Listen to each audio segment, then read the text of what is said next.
तो महाराज प्रशंसा की तो महाराज परीक्षित आ गए बात में, कहते ठीक है, अब तू कह रहा है तू स्वर्ण में भी तेरा निवास होगा, स्वर्ण में सोने में भी तेरा निवास होगा। और जब यह कहा तो बस मुकुट पहन रखा था सोने का, स्वर्ण का मुकुट परीक्षित ने। लेकिन बात आती है कि भैया मुकुट सोने में, आजकल तो माता बहनें खूब सोना पहनती, क्या उसके सिर पर भी कलयुग का वास होगा?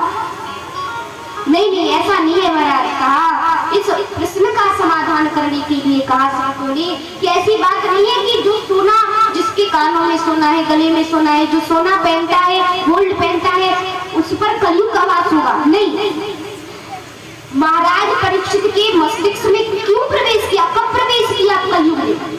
क्योंकि महाराज परीक्षित ने जो सोने का मुकुट पहन रखा था ना सिर पर, वो किसका था? जरासंध का। और जरासंध ने अन्याय से वो मुकुट लिया था।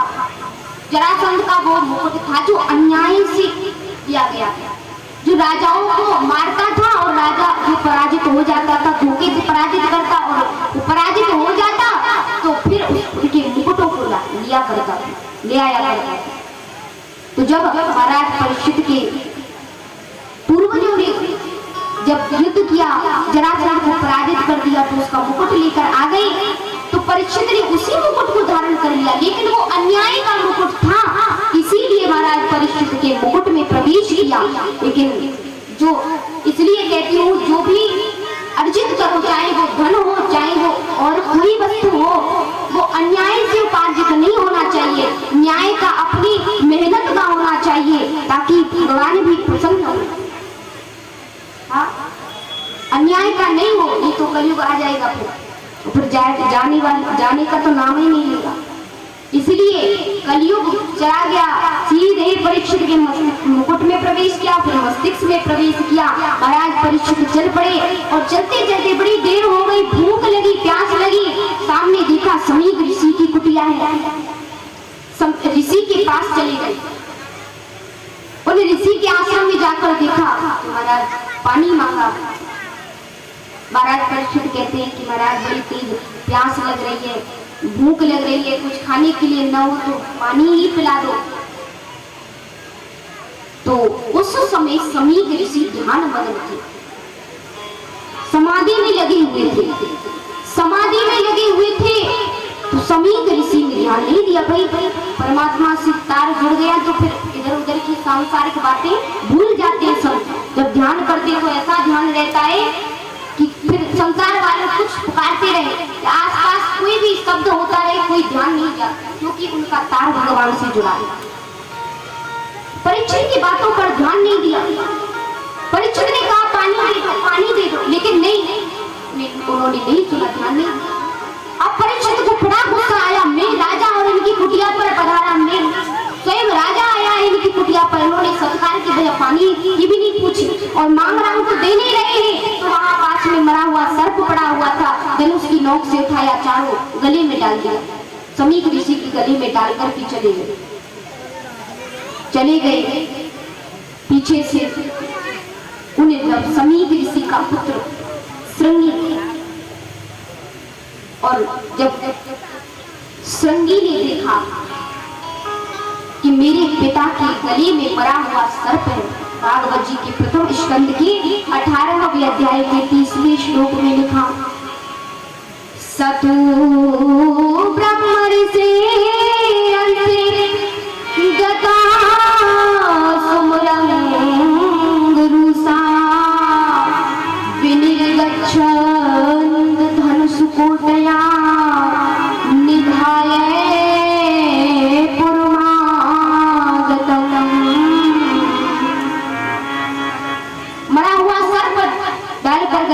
देखा ध्यान मग्न के द्वारा। अच्छा, परीक्षित का ये काम है। तो महाराज श्रृंगी ने, उनके समीप ऋषि के पुत्र श्रृंगी ने उसी समय श्राप दे दिया कि जिस राजा परीक्षित ने मेरे पिता के गले में मरा हुआ सर्प डाला है, उनकी आज से 7वें दिन तक्षक नाग के द्वारा बसने से मृत्यु हुई। समीप ऋषि ने, श्रृंगी ने समीप ऋषि को श्राप दे दिया। क्या दिया? हाथों में जल लेकर के श्राप दे दिया कि आज से 7वें दिन ससापनपति क्रुद्धो गृहीत्वासु करे जलम तक्षकेतम सप्तरात्रिणा तम दसेत पाप पुरुषम। आज से 7वें दिन परिषद की तक्षक नाग के द्वारा डसने से मृत्यु हो जाए। श्राप दे दिया। कुछ समय बाद जब समीक ऋषि की आंख खुली, संगी को शांत बैठे देखा तो संगी से पूछा, बेटा क्या हुआ, क्यों परेशान है? कुछ परेशान सा लगता है। तो संगी ऋषि ने कहा कि पिताजी मत पूछो, परीक्षित ने आपके गले में सर्प डाला, मैंने श्राप दे दिया कि आज से 7वें दिन परीक्षित की मृत्यु हो जाए। सही किया ना मैंने? तो संगी ऋषि ने, समीक ऋषि ने जैसे सुना कहने लगे, कितना बड़ा पाप कर दिया तुमने।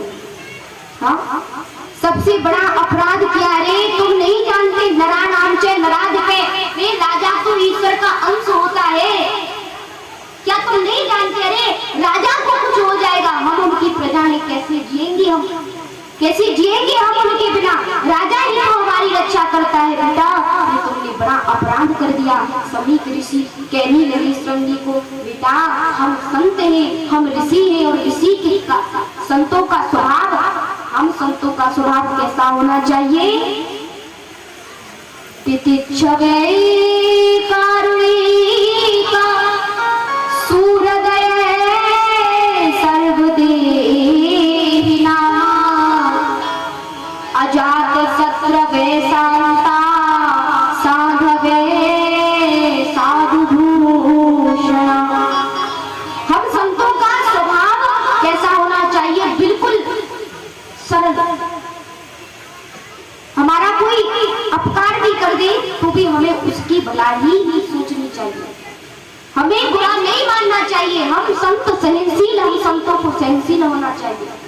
और यदि व्यक्ति सहनशील होने लगे ना तो फिर झगड़ा आगे बढ़े ही ना। हाँ, कहते हैं तितिक्षवः कारुण्या मैत्रिया चाखिल जंतुषु। संतों को करुणावान, व्यक्ति को करुणावान होना चाहिए। खाद खूद धरती सहे, काट कूट पनराय, कट वचन साधु सहे, और पे सहो न जाए। कोई सज्जन पुरुष ही होगा, जैसे पेड़ पौधे सब सहते हैं, उनको काट रहा है, धरती भी सब सहती है। पाप कितनी बड़ी बड़ी पाप हो रहे, अनर्थ हो रहे, अधर्म हो रहा, लेकिन पृथ्वी माता सब सहती है, कुछ नहीं कहती। वैसे संत भी ऐसे काट कूट कर रहा है, कटु वचन कहने वाली होती है संत। संतों को करुणावान होना चाहिए। बोलिए श्री वृंदावन बिहारी लाल की जय, जय श्री राधे। तो संतों को करुणावान होना चाहिए।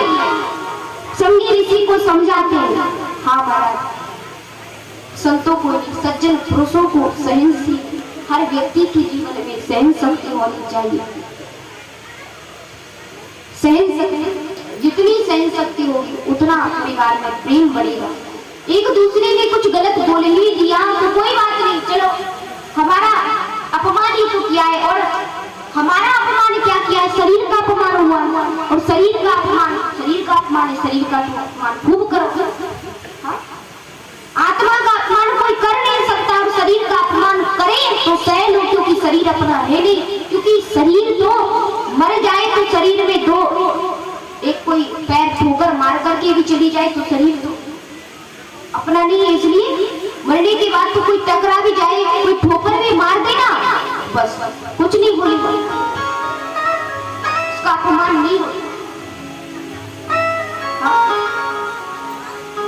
संतों को, हमको हमेशा सहनशील होना चाहिए। ऐसे ऐसे संत हुए, कितने सहनशील संत माधव दास जी का नाम सुना होगा आपने। इतनी सहनशील भक्त हुए संत माधव दास जी। हर घर पे जाते थे भिक्षा मांगने के लिए, एक घर पे अवश्य जाते थे। एक बूढ़ी अम्मा मिलती, और बूढ़ी अम्मा पे जब भिक्षाम देही कहते वहां संत माधव दास जी, तो बूढ़ी अम्मा बड़ी क्रोधित होती और उन्हें भिक्षा नहीं देती, चार गाली ही सुनाकर ये वापस भेज देती। बेचारे कुछ नहीं कहते, वापस आ जाते, कोई बात नहीं। लेकिन उसके घर पे अवश्य जाती थी। एक दिन संत माधव दास जी को वैसे पता था कि वो बूढ़ी अम्मा जो परेशान रहती थी, वो एक चिंता थी उसको, उसके घर में पुत्र नहीं था, पुत्र नहीं था, अर्थात पोता नहीं था। बड़ी दुखी रहती थी, शांत रहती थी। संत माधव दास जी जानते थे, इसलिए कुछ नहीं कहते थे, सहन शक्ति रखते थे। एक दिन गए तो वो बूढ़ी अम्मा जो थी, वो उस समय चूल्हे पर पोता फेर रही थी। संत माधव दास जी ने विश्राम देही कहा तो बूढ़ी अम्मा को बड़ा क्रोध आया, बार आ जाता तो जोर से पोता फेंक कर दिया, ले जा तुझे दूंगी भिक्षा में, और पोता दिया फेंक करके। तब संत माधव दास जी ने कहा कि संत माधव दास भी बदला इसी का देगा, और तूने पोता मुझे दिया है तो पोता तुझे देगा। और उस समय संत माधव दास जी की ऐसी कृपा हुई कि उस बूढ़ी अम्मा के घर पोता हुआ। संत माधव दास जी की कृपा से ऐसे होते संत, कोई उनका कितना भी अपकार करे, कितना भी बुरा, कितना भी गाली दे, कितना भी अपमान करे, लेकिन वो कभी अपना अपमान नहीं मानते कि इसने मेरा अपमान किया, इसके साथ ऐसा होना चाहिए, इसके साथ ऐसा होना चाहिए। कोई गाली देने क्या फर्क पड़ता है, कोई बात नहीं।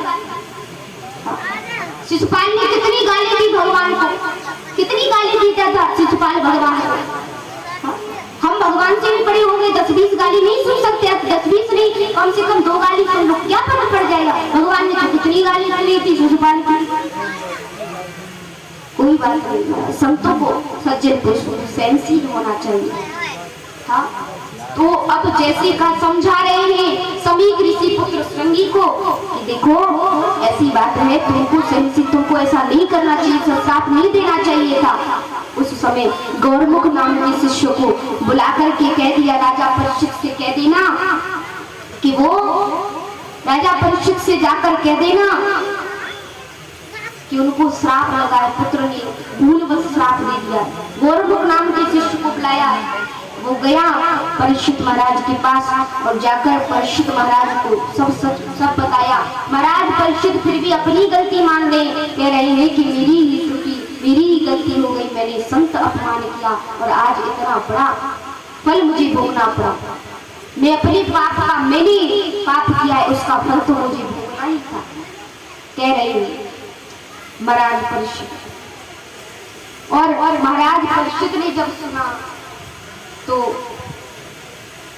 आज अपने पुत्र, सबसे बड़ा पुत्र जो जन्मेजय है, उसको बिठा दिया राज सिंहासन पर। व्यवस्था मंत्रियों से कह दिया कि हम राज सिंहासन पर जन्मेजय का राज्याभिषेक होना चाहिए। आज हस्तिनापुर इंद्रप्रस्थ दोनों नगरी सज रही है। राजा परीक्षित अपनी पत्नी के पास आकर बैठे हैं, कह रहे हैं कि देवी ऐसा कोई इंसान नहीं हुआ होगा जिसको अपनी मृत्यु का पहले से पता हो, लेकिन मुझे पता है। मैं साथ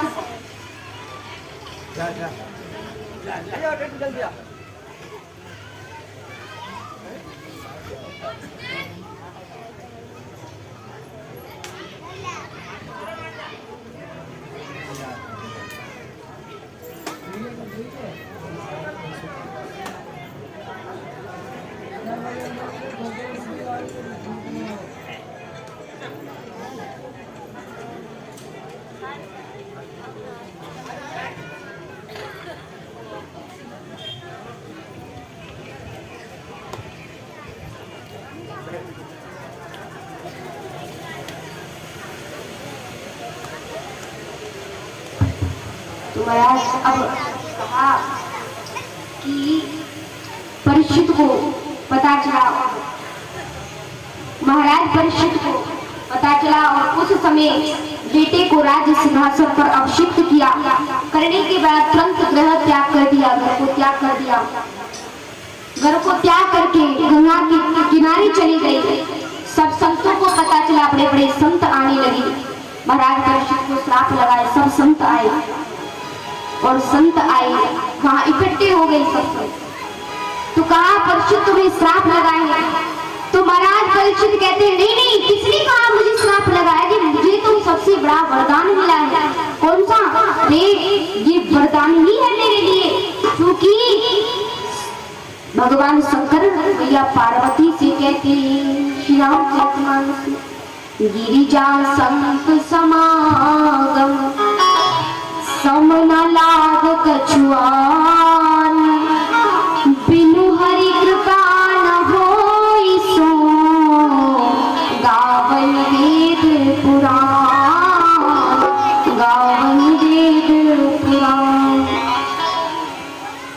कि संतों का समागम हो जाए, उससे बड़ा वरदान मेरे लिए क्या हो सकता है? आप सब संतों का दर्शन मिला, मुझे श्राप नहीं मिलता, तो क्या आप बड़े बड़े संतों का दर्शन मिलता?